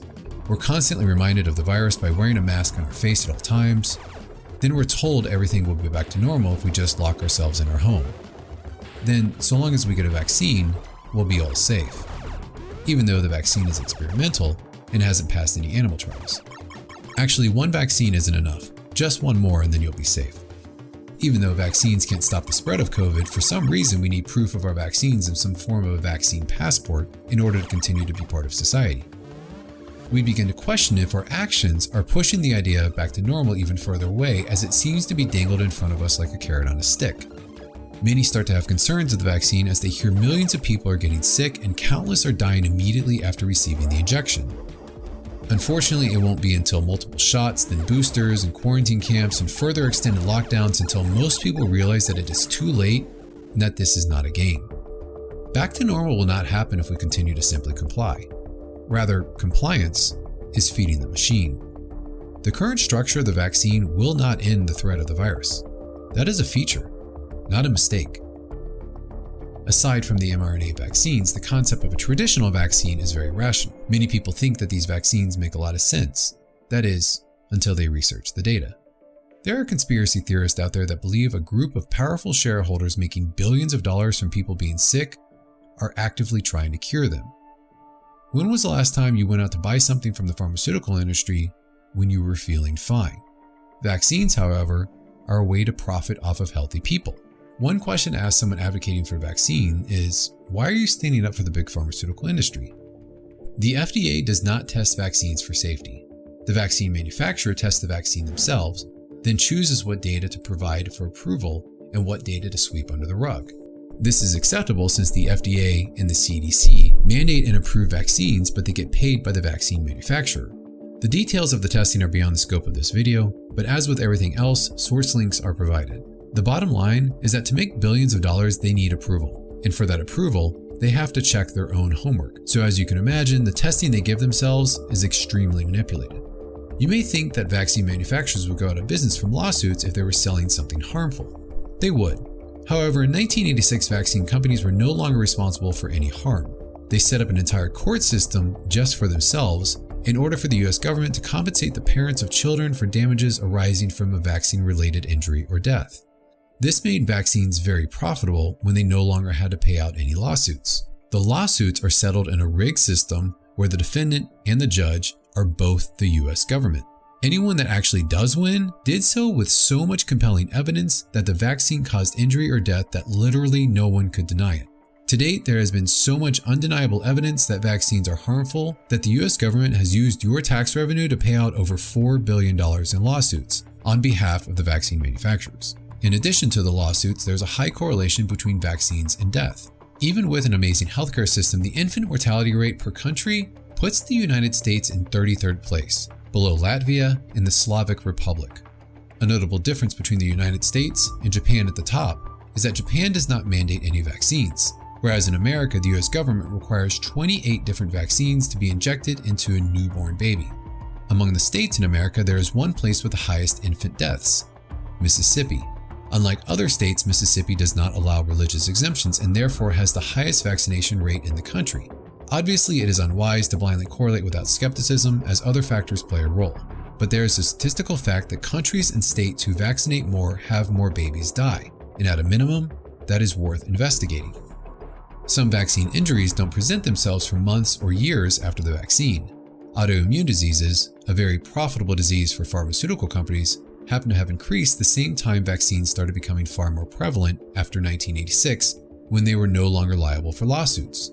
Since then, in one generation, type 1 diabetes has increased 21%, Crohn's disease has increased 70%, systemic lupus has doubled, Guillain-Barré syndrome has doubled, and multiple sclerosis has increased over 400%. Vaccine companies don't appear to be creating cures. Conveniently though, they do seem to be acquiring more profitable customers. Collectivism ideology uses guilt to tell us we must get vaccinated to help stop the spread and save the lives of other people, like those who are vulnerable and can't get the vaccine. We will be reunited with our friends and family. All we have to do is just take the vaccine. This is false. Traditional vaccines use live viruses, and those receiving the vaccine can then spread the virus to other people, especially to those who are vulnerable. This is called shedding. In fact, a major study showed that at least 8 out of 10 vaccinated children can spread the virus they were vaccinated for up to 14 days. Why only 14 days? Because the study only lasted 14 days. Vaccines have one purpose: to prevent a disease. Yet most vaccines are not tested to see if they prevent the disease because it would take too long. The HPV vaccine Gardasil is supposed to prevent cervical cancer. However, the average age of a woman who gets cervical cancer is 50. So when vaccinating a child for that, you would have to wait decades to see if it actually works. So children are currently being injected with something that has not been proven safe, and it is decades away from even knowing if it will work. There's also a lot of evidence to show that vaccines don't prevent disease. For one of many examples, in March of 2003, a measles outbreak occurred in a boarding school in Pennsylvania with over 600 students. 78% of the students who got the measles had been vaccinated for the measles. When given a few years of information, vaccines often look like they reduce many diseases. However, a 60-year sample tells a very different story. The number of deaths from diphtheria in the United States from 1900 to 1963 decreased dramatically. The vaccine for diphtheria came out in 1920. Whooping cough came out in the 1940s, the polio vaccine in 1955, and measles in 1963. Notice the trend how the diseases were already going away, and the biggest spikes were after the vaccine was introduced. Typhoid and scarlet fever didn't have a spike because there was never a vaccine during this time. They followed the same trend though. So why were all these diseases declining long before pharmaceutical companies started selling us vaccines? The answer is obvious when we overlay this one other line of data. This line represents the rate of Americans without indoor plumbing. meaning the more Americans that were receiving clean indoor water and better sanitation, the fewer diseases we had, which is why other parts of the world without indoor plumbing still have all the diseases America used to have, despite all the vaccines they are receiving. You don't need to dress up like this to go pick up your groceries. All you need is to take a shower and maintain proper hygiene. An unpublished study from the CDC done in 1999 showed that due to the mercury, vaccinated children were 500% more likely to have sleep disorders, 210% more likely to have speech disorders, and there were 760% more children with autism that received the vaccine versus those who didn't. A study in 2012 found children vaccinated with the flu vaccine had a 440% increase in respiratory infections. In studies done in 2008 and 2010, they found children vaccinated with hepatitis B had a 300% increase in autism versus those who were not vaccinated. And they found that vaccinated children had a 900% increase in the rate of needing special education services. In the last 10 years, the vaccine industry made an estimated $592 billion. In that same time, an estimated $400 million has been donated to politicians from the pharmaceutical industry, with an additional $2.3 billion spent on lobbying. And the media received an estimated $39.7 billion from the pharmaceutical industry. Pharmaceutical companies don't spend tons of money on drug ads during their news cycle just because they want to sell you Abilify for your schizophrenia. They do it to ensure the news is always reporting in their favor. They're not paying for the ad. They're paying for what's being said between the ads. Are anti-police, pro-criminal, and overwhelmingly elected with George Soros's money, and they're a major cause of the violence we're seeing because they keep putting the violent criminals back on the street.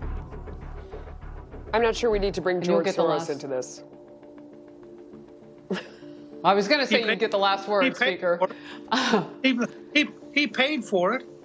I mean, why can't we discuss the fact that millions of dollars he spent? I agree with Melissa. George Soros doesn't need to be a part of this conversation. Okay. So it's verboten. All right, we're going to.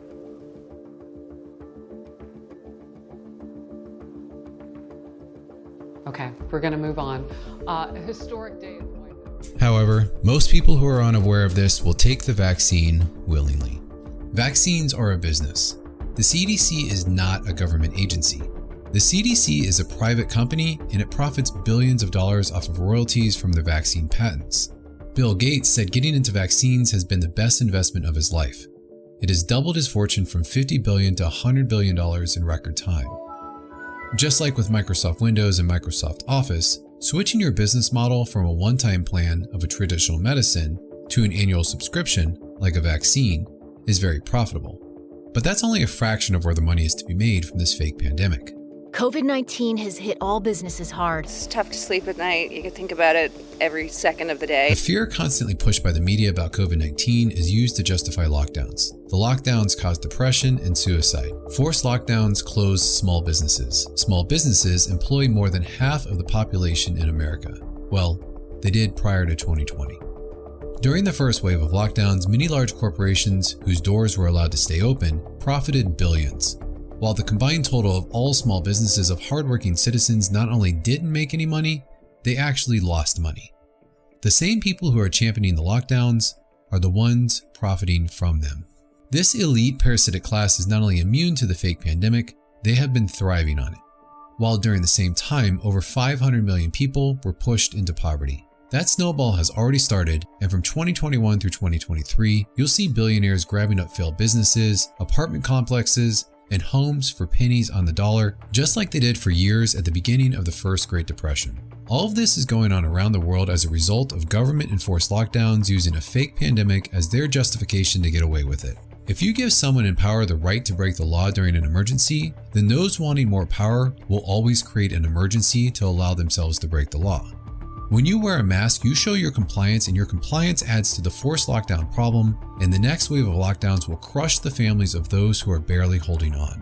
From 2021 through 2030, we can expect a dramatic escalation in the agenda. This escalation will likely come in waves where everything seems as if it's okay for a while, then there's a new problem. That new problem could be something such as a cyber attack that temporarily takes down the power grid in most parts of the internet, leading to another shortage in the food supply. Then, after some time, that will calm down, but the solution to the problem will be to increase restrictions online to verify everyone's identification. Ultimately, this is to further silence the citizens from speaking out. Then, after a series of events, we should expect another major wave of COVID variants, along with waves of lockdowns. As that subsides, it would again bring additional restrictions. Without any influence by us, it's plausible in the next few years to expect these events, along with a likely economic collapse, possibly culminating in a major war by the end of the decade. This wave pattern brings us, the subjects, right to a breaking point before relieving the pressure. It allows a gap to forget the previous hard time and accept it as normal, which reduces the threat of building a resistance. With every new problem comes more restrictions. This pattern provides an opportunity for the most effective way to demoralize a subject, making them exploitable to give up their rights for a sense of security, while channeling them to a modified, more controlled way of living. This pandemic has provided an opportunity for a reset. Building back better means getting support to the most vulnerable while maintaining our momentum on reaching the 2030 Agenda for Sustainable Development and the SDGs. The third foundation is to build back better.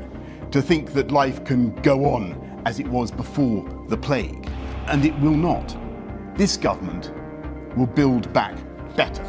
We can build back better, and I'm looking forward to getting started as soon as we can. On January 20th, 2021, Biden was inserted into a system to further push an agenda of forced lockdowns, forced vaccines, forced tracking, censorship, an upcoming new system of money, and an overall major reduction in your freedom.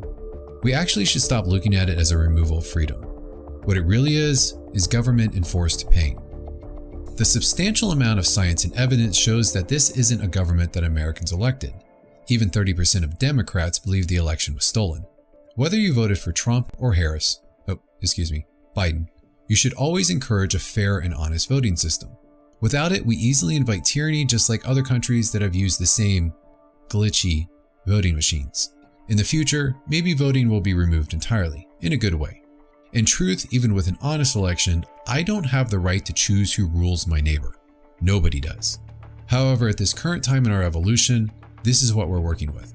So at a minimum, we can applaud those who stand up for it to be a fair and accurate count. As Buckminster Fuller put it, democracy is the worst kind of government, except for all the others. Congress is back in session and Democrats are pushing to pass gun control laws. Dozens of new laws take effect tomorrow, among them some controversial ones. One of the first changes we can anticipate in a very near future will be gun control. The criminal elite can't have the population armed because, unlike the rest of the world, the American people actually have a fighting chance to stand up for themselves and their freedom. With a Biden-Harris administration, you can expect extreme gun control laws to further the agenda of the elite. There has been a big push to ban guns the last 2 decades. One has to wonder if the only reason why someone in power would want to disarm the citizens after 240 years is because they intend to do something so bad that you would feel compelled to fight back. Gun control has never been about protecting the citizens. Gun control is about protecting the powers of the government, the powers of the big corporations, and the powers of the criminal elite. When you support restrictions on guns, you are supporting more restrictions on you. Free people have access to guns. Slaves don't. The class of people who would benefit the most from banning guns are criminals. The only people who would turn in their legally owned guns are the exact people society doesn't need to worry about. You can't expect to throw all of the guns in the world into a giant volcano and assume that murderers everywhere will immediately cease. Violent criminals are a result of a structural failure of society. The number one factor for violent crime isn't race, it isn't poverty, it isn't IQ, it's growing up without a father. The absence of a father brings non-parenting men around the house, and those are more likely to be abusive to the child. Child abuse plants the seed of a violent criminal. The welfare programs blindly handing out checks not to those in need as charities would do, but to those who fit the requirement, such as no father, is then nurturing a system of children born out of wedlock by forcibly taking citizens' tax dollars to give them to mothers of fatherless children, making a society that encourages the growth of violent criminals. Most minorities are good people who would not want to forcibly take money from other people who work hard for a living. However, the biggest tax bracket comes from the middle-class white citizen. That is why propaganda such as white privilege is pushed onto the public so that the feeling of empathy and guilt is removed when collecting money. The white privilege campaign implies the minorities are not taking from someone else, rather they are simply taking back what should be theirs. This increases the welfare state, thus increasing violent criminals. Increasing violent crime increases the opportunity to remove guns from the citizens. Guns are simply an inanimate object used to project society's failure. Most guns are not used as a weapon. They are used as a shield to protect citizens from a government overreaching with power. The governments say they want to save the people by removing assault rifles because of mass shootings, despite the fact that in the first 6 months of 2021, more people have died from the COVID vaccine that the government is pushing than from all of the mass shootings over the last 6 decades combined. Yet the government is literally offering pot, cheeseburgers, and lottery tickets to entice people to get the injection, while at the same time they are fighting desperately to disarm you of your means to protect yourself from the very government pushing these deadly injections. The BLM riots were a part of what's to come. Seeing how all the BLM fundraising went to the DNC for the Biden campaign, it can be presumed that BLM stands for Biden laundering money. Either way, this was not an organic grassroots plan 6 months prior to the 2020 election any more than it was 6 months before the 2016 election. During these riots, BLM started a slogan called Defund the Police. Not kill the police or pigs' lives don't matter. They went with Defund the Police. Defund is not a hip and cool word for the individuals that they're looting in the streets. Rather, defund is something very bureaucratic. There is no red button to delete massive government entities, but defunding is an action that is very viable from a paperwork standpoint. Reducing the size of the police makes rioting and looting a lot easier for those unpaid workers of the criminal elite. Eventually, enough innocent bystanders want the government to protect them and call for some kind of National Guard to come into the streets. That slowly removes the police from 50 individual states and consolidates all the power under one roof to be controlled by a few. Maybe those pushing the agenda know that history shows that when peaceful protests gain the support of local police departments who see that what they are told to enforce is wrong, things begin to change. When the police join side by side with their friends, family, and neighbors in these protests, all good citizens and the country as a whole have a 60% greater chance of dismantling a tyrannical government. People spend a lot of time, as they put it, trying to wake up the sheep. Maybe we could spend more time informing and joining forces with the police and begin waking up the lions. Many people are trying to warn us about this, but they're being censored as they speak. Large tech corporations such as Facebook, Twitter, Reddit, Amazon, Google, YouTube, and Apple, who ironically built a company with an anti-1984 message of tyranny, are all censoring people who are speaking up against government-inflicted pain. By using these platforms that are censoring the people, you're relinquishing your freedom of speech to big corporations and media. The same media not only censors the current truth, but manipulates it as well. As an example, in a 1998 edition of the Oxford Dictionary, fascism was defined as a system of government marked by dictatorship. Today, when you search for a definition of fascism, it seems a little one-sided, with an authoritarian and nationalistic right-wing system of government. When that same media changes the definition of words, also actively censors citizens around the world, including the President of the United States, you'll quickly realize their true power, and then you may realize the same big tech has your fingerprints, your facial scans, your passwords, your likes, your dislikes, your health, your beliefs. They track where you are at all times, and they're recording everything you say. You may not like President Trump. You may think of him as an idiot, a racist, a fascist, or all three depending on where you get your propaganda. Consider though that he was the only world leader on the planet that has been completely silenced. The world's most brutal dictators and state sponsors of terrorism can speak on any and all platforms. But Trump, someone adored by millions of citizens all around the world, was silenced by these groups who aim to gain more control over you. This censorship, now dressed up as fact-checking, did not exist until the truth started getting out. When you tear out someone's tongue, you are not proving them a liar. You are only telling the world that you fear what they might say. We were told to believe that a small subset of the hundreds of thousands of Trump supporters protesting the election results on January 6th turned violent and stormed the Capitol building. It's a little convenient that the group dressed as Trump supporters were waved into the Capitol building by the police. Many of them also happen to be Antifa members participating in the BLM riots just months prior. And blood left here on the ground where people have pushed past this barricade. You can hear them getting louder, cheering. Our nation's capital fell under siege by domestic terrorists. Yes, that's what I said, domestic terrorists. Domestic terrorists. Domestic terrorists. This obviously staged false flag is now being used as a part of a baseline to warrant new laws that are said to combat the domestic terrorism problem we have in this country. In reality, it's just more government-enforced pain. There is a solution to this problem, and it's been in place for over 200 years. A well-armed militia of citizens must stand their ground when the government begins to overreach. When riots were getting out of control in Democratic-run cities across America, the citizens of Boise stood their ground while Antifa and BLM agitators were bussed into town allegedly to start a riot. This is the same Antifa that is financially backed by George Soros, one of the owners of the COVID vaccine provider, Moderna. In Boise, without a single shot fired, every potential violent protester backed off and within a few short hours left the city. There is no looting, no rioting, no burning buildings, no police state, and no government intervention because the citizens stood up for themselves and their neighbors. When you stand your ground, do so firmly but peacefully to avoid falling into another trap, and hopefully we won't be goaded into an actual civil war. It's important to realize that this is a war, and the harsh reality is that there are powerful people who prefer that you are not alive tomorrow. There are people who want more control, and that comes from you giving it. Many of these people have openly stated the planet is overpopulated and it needs to be reduced. First, we've got population. The world today has 6.8 billion people.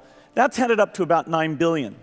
Now, if we do a really great job on new vaccines, healthcare, reproductive health services, we could lower that by perhaps 10 or 15%.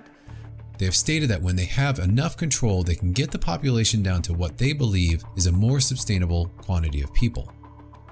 So what can you do about it? There are two answers to the question, what can you do right now? One answer is practical, while the other is a little deeper. It is very likely that the silent majority is a collection of people left, right, and center who have lost respect for nearly all politicians and are rejecting the corporate media narrative. Also interesting is, remember, it's illegal to possess these stolen documents. It's different for the media. So everything you learn about this, you're learning from us. It is also very likely that this silent majority is much larger than we're led to believe. Otherwise, there would not be a need for thousands of armed military to guard the politicians. Either way, things are in motion that we are going to have to endure. Whether you keep your dollars under the mattress or in the bank, they will become worth less and less each year. The US dollar has already lost 97% of its value since the Rothschild's Federal Reserve Bank was created in 1913. That loss of spending power escalated rapidly after the dollar was converted to fiat money in 1971, where politicians could print dollars as much as they wanted. The Federal Reserve announcing now that it will do $1 trillion of repo every day for the rest of the month. The demise of the dollar is about to see an even more rapid decline. What this means in real-world terms is that you're going to have the same amount of money, but everything you buy is going to cost you a lot more. Now, if the dollar and other fiat currencies are falling apart, how can the elite continue to harvest your energy? The Great Reset is a welcome recognition. That brings us to what's referred to as the Great Reset. The US dollar is now entering the same fate all major currencies have succumbed to and soon will no longer be the dominating currency on the planet. When studying the trends, it appears the goal is to completely destroy the value of currencies and economies all around the world in order to create a single world-dominating currency ruled by a select few people. By doing this, those at the top would have substantially more control. Much like in Venezuela, Zimbabwe, the Weimar Republic, and Yugoslavia, it's possible we will see the euro, the US dollar, and many others completely collapse either this decade or next. That will be another new problem. There will be a reaction, and the solution will bring rise to a new world currency. This could be anything, but will likely come from the International Monetary Fund in the form of an SDR, and it would be a new type of digital currency. This would be your new money. Unlike something controlled by the people such as Bitcoin, their proposal is with a digital currency controlled by the banks and the central elite, which is no different than the digital dollars we have now. Among other things, the appeal of Bitcoin isn't that it's digital, it's that it's decentralized. Bitcoin is spread amongst the people and can't be created out of thin air for a select few who own all the money. If the global financial system were to run on some form of currency that can't be manipulated or reproduced, you would immediately see over 90% of the wars come to an abrupt end. Removing the option of creating an endless stream of money removes the option of creating an endless stream of wars. That's why in President Biden's $1.9 trillion COVID relief package, the word missile appears 19 times. The word weapon appears 46 times. The word munition appears 46 times. The word aircraft appears 208 times. Healthcare appears 24 times. Doctors and nurse appear 5 times. And mask appears none. For those who have any kind of savings now and are concerned, Bitcoin, Monero, Ethereum, Cardano, and other cryptocurrencies, as well as physical gold, physical silver, and hard assets would be a wise investment, at least for now. Everyone keeps saying all of these things keep going up in value, but in reality, the dollar keeps going down. It would be a good idea to reduce your dependency on food from the grocery store. Start a small garden in your yard, or organize one with the community. This will provide not only a community support system, but a safety net for you and your family. If you can, get off the grid. People will be surprised not only if the grid goes down, but how long it can stay down. Start taking small steps towards improving your health. Consider building your immune system with the following COVID treatment: government corruption, media manipulation, sex trafficking, harmful food modification, poisonous fluoride in your water. Hazmat crews were called to the Rock Island water treatment plant for a chemical spill. The chemical hydrofluorosalicylic acid is used to add fluoride to the plant's water. Regardless of your political belief, all of this is real. It is happening, and it's affecting all of us. The bitter pill to swallow is that chances are you can only change your own actions and look out for yourself and your direct loved ones. Let's not assume that the world is going to be saved by Trump or aliens or Elvis or whoever you have been told by someone else that it might be. The reason for this being that the beekeeper has a vested interest in the hive continuing to function and can easily remove bees that are impeding that. You need to change what you are doing. If you don't like how a company treats their employees or how they treat the environment, then stop giving them money.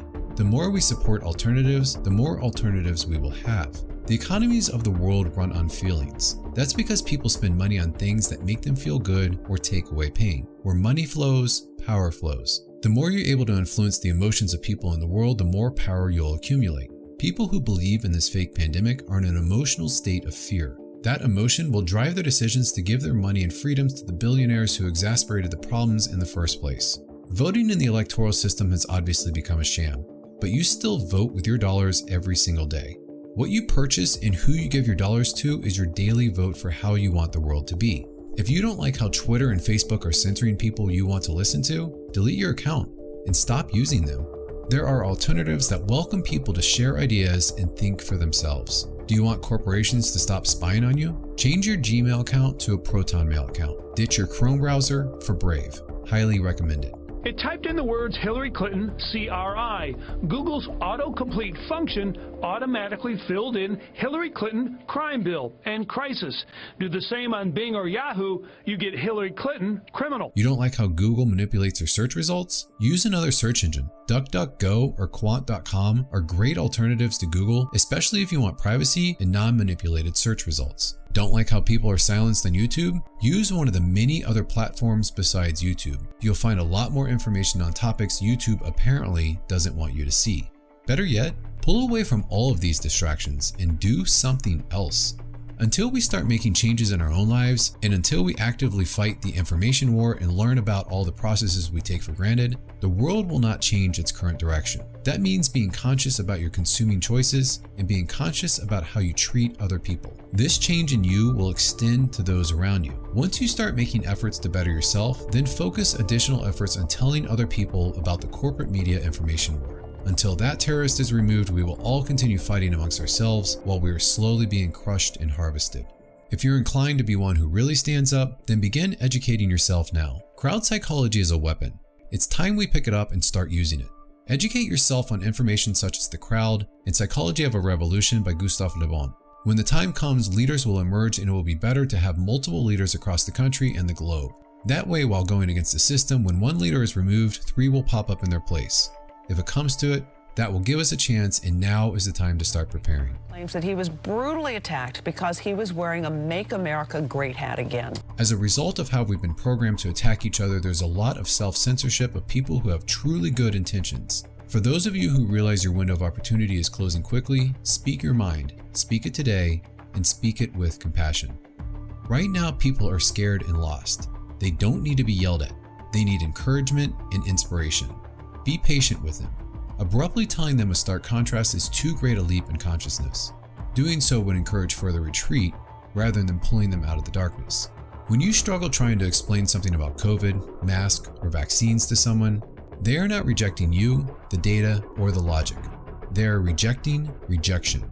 Because no matter how great the evidence, they subconsciously know that if they agree with you, that means that they will later be rejected by their friends and family for having an unconventional opinion. This is difficult for most people, and that is the problem to overcome and the reason to be patient. Humans are not designed to pursue truth. We are designed to pursue reproductive survival, and being ostracized from our tribe reduces the odds of our survival. If during the conversation someone gets angry, that is a different situation.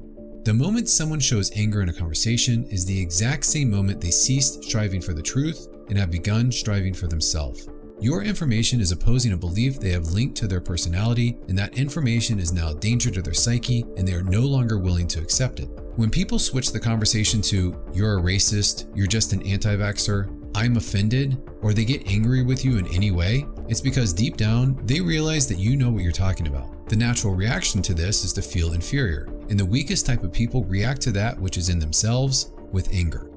They do this so as to not validate the feelings of weakness. At that point in the conversation, it's best to stop making points and instead just start calmly asking open-ended questions.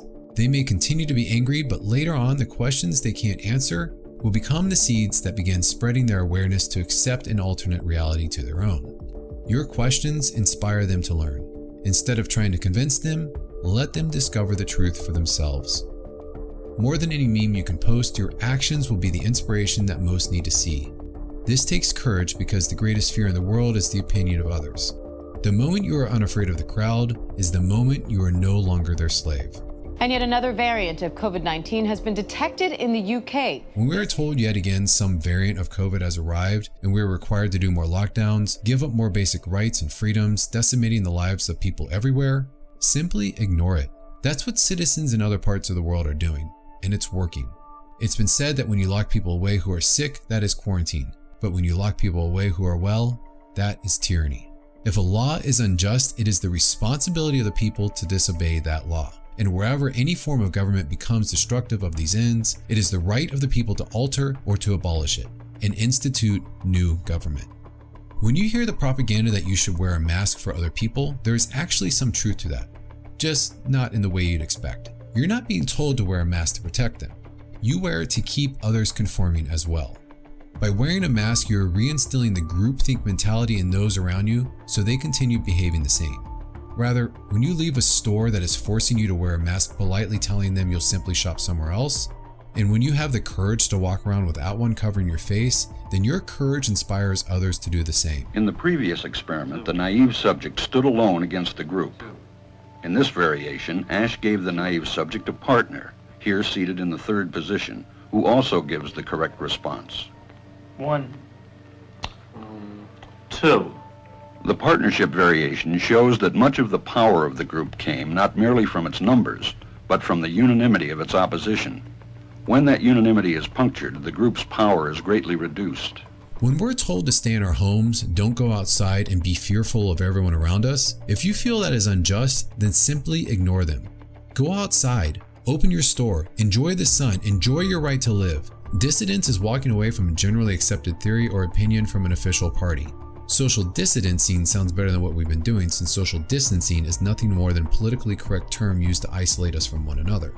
I never thought I'd see a day where hardworking Americans are criminalized for trying to make a living supporting their family. The dictatorial attitude toward California residents while dining in luxury, traveling, keeping his business open, and sending his kids to in-person private schools is very telling about his attitude toward California residents, his feelings about the virus, and it is extremely hypocritical. Law enforcement officers all over the country are speaking out against the wrongful actions our state and federal governments are doing.